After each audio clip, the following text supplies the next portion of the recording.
Yol nişanlarını düzgün hərəkətlə öyrənək. Bu rubrikamızda sizi 3 nişanla 1.26 daş uçqunu, 1.27 yandan əsən külək və 1.28 alçaqdan uçan təyyarələr xəbərdarlıq nişanları ilə tanış edəcəyik. Yol nişanlarını öyrədən rubrikanı Azparking təqdim edir. 1.26 daş uçqunu nişanı yolun daş uçqunu, torpaq sürüşməsi, qar uçqunu olması ehtimal edilən və bunların nəticəsində hərəkət hissəsində daşların, torpaq və ya qar kütləsinin ola biləcəyi yol sahəsinə, habelə yolun çökməsi nəticəsində təhlükəli ola biləcəyi sahəsinə yaxınlaşma barədə xəbərdarlıq edir.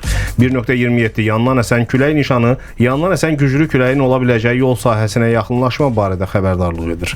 1.27 nişanı güclü yan küləyin daha çox ola biləcəyi yerlərdə, dağ aşırımlarında, dərələrdən açıq sahəyə çıxan yerlərdəki yollarda, yatağı xeyli hündürə qaldırılmış yollarda, su hövsələrinin yanından keçən yollarda, hündür bəndlərin və körpülərin üzərində və sair bu kimi yol sahələrində quraşdırılır.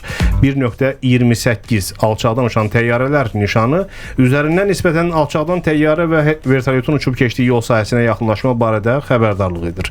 Bu nişan aeroportların vertolyot meydanlarının yaxınlığından keçən yol sahələrində quraşdırılır. 1.26, 1.27 və 1.28 nişanları yaşayış məntəqələrində təhlükəli sahəyə 50-100 metr, yaşayış məntəqələrindən kənarda isə 150-300 metr məsafədə qoyulur. 1.26 və 1.27 nişanları müvafiq təhlükələrin ola biləcəyi yol sahəsinin uzunluğunu göstərən 7.2.1 lövhəci ilə birlikdə tətbiq oluna bilər. Yol nişanlarını öyrədən rubrikanı Azparking təqdim etdi.